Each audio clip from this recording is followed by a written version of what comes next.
सांगली जिल्हा परिषद अध्यक्ष, उपाध्यक्ष, त्याचबरोबर सर्व सभापती, सर्व सदस्यांच्या सत्काराच्या निमित्तानं या विचारमंचावर उपस्थित असणारे आपल्या राज्याचे नेते सन्माननीय जयंतराव पाटील साहेब, त्याचबरोबर खासदार विशालदादा, त्याचबरोबर या ठिकाणी विचारमंचावर उपस्थित असणारे विश्वजित कदम सर, माजी आमदार सन्माननीय मानसिंग भाऊ, त्याचबरोबर या ठिकाणी उपस्थित असणारे आमचे ज्येष्ठ मार्गदर्शक आणि माजी मंत्री सन्माननीय शिवाजीराव नाईक साहेब, मनोज बाबा, त्याचबरोबर या ठिकाणी उपस्थित असणारे सर्वच सन्माननीय व्यासपीठ आणि व्यासपीठासमोर उपस्थित असणारे सर्व काशेगाव पंचकृषीतून आलेले सर्व सहकारी.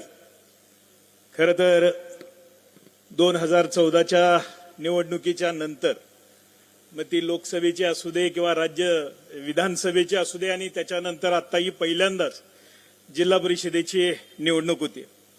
खऱ्या अर्थानं जिल्हा परिषदेची निवडणूक ही होत असताना ज्या जिल्हा परिषदेला मिनी मंत्रालयाचा आज या ठिकाणी दर्जा दिला जातो आणि सर्वसामान्य गावगाड्यातल्या लोकांची कामं करायला खऱ्या अर्थानं आपल्या सगळ्यांनाच अध्यक्ष, उपाध्यक्ष, सर्व सभापती, सदस्य खरं तर यांनी या ठिकाणी प्रामुख्यानं काम करणं गरजेचं आहे. आणि ज्या पद्धतीनं सांगली जिल्ह्यातील महाविकास आघाडी आणि त्याचबरोबर राष्ट्रवादी अजितदादा गट या ठिकाणी सगळीजणच एकत्र येऊन, पृथ्वीराज शिवसेना गट आज या ठिकाणी एकत्र येऊन आज जी काही ही जिल्हा परिषदेची सत्ता स्थापन केली त्याबद्दल मी मनापासून सगळ्याच नेत्यांचा, या विचारमंचाच्या वरच्या सगळ्या नेत्यांचा या ठिकाणी मनापासून धन्यवाद देतो. कारण ही जिल्ह्यातील संस्कृती आपण सगळ्यांनी बघितली की 2014च्या नंतरची जी काही इलेक्शन झाली ती खऱ्या अर्थानं लोकशाही पद्धतीनं झाली का, हा एक प्रश्नचिन्ह या निमित्तानं आपल्या सगळ्यांच्या समोर उभा राहतो. आणि ज्या पद्धतीनं जे काही आज बीजेपीच्या माध्यमातून जाती जातीमध्ये भांडणं लावण्याचा प्रयत्न केला जातो, एक कुठंतरी विषयाला बगल देण्याचं काम या ठिकाणी बीजेपीच्या माध्यमातून, सोशल मीडियाच्या माध्यमातून केलं जातंय. खऱ्या अर्थानं आपण सुद्धा सर्वसामान्य लोकांनी हे लक्षात ठेवलं पाहिजे की येणाऱ्या काळात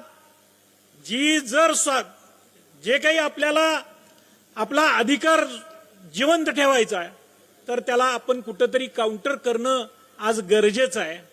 आज या विचारमंचाच्या माध्यमातून एक की जत तालुक्यातील ऋषीदादांनी सांगितलं की खऱ्या अर्थानं कृष्णाकाठ आणि वारणा काठ्यातले जे काही यश आज मिळालेलं या जिल्हा परिषदेच्या माध्यमातून खऱ्या अर्थानं वाखाणण्याजोग आहे, नाही असं नाही. पण खऱ्या अर्थानं आम्ही थोडंफार जतच्या बाबतीत कुठंतरी कमी पडलो. कारण आतापर्यंत जतच्या बाबतीत काय व्हायचं की जी काही सूत्र फिरायची ती जिल्ह्यातनंच फिरायची. पण आज या जिल्हा परिषदेच्या निवडणुकीच्या माध्यमातून आज जिल्ह्यातलं व्यवस्थित सूत्र जुळलं, पण खऱ्या अर्थानं आमच्या तालुक्यातलं कुठंतरी सूत्र जुळलं नाही. हे या निमित्तानं आणि जे काही आम्हाला आज या निमित्तानं आमच्या हक्काचे 6 सीटा येणं गरजेचं होतं, पण आज रवी पाटलांच्या माध्यमातून आज एकच सीट आमची जिल्हा परिषदेच्या माध्यमातून आली. काही हरकत नाही. पण आज या विचारमंचावर उपस्थित असणाऱ्या सर्व नेते मंडळींनी ज्या सावित्री पाटलांना या निमित्तानं न्याय दिलेला आहे तो निश्चितच येणाऱ्या हा आमच्या जतच्या सर्व नागरिकांचा हा या निमित्तानं तुम्ही केलेला सन्मान आहे. आणि येणाऱ्या काळात सुद्धा या निमित्तानं मी आपल्याला एक अभिवचन देतो की बीजेपीला जिथं जिथं काउंटर करावं लागेल तिथं तिथं आम्ही सगळीजण, आमचे रवी पाटील असतील, सगळीजण एकत्र येऊन या निमित्तानं जी काही स्वातंत्र्याची जी लढाई झाली आज परत ती दुसऱ्या स्वातंत्र्याची लढाई आज येणाऱ्या काळात आपल्याला करावी लागणार आहे.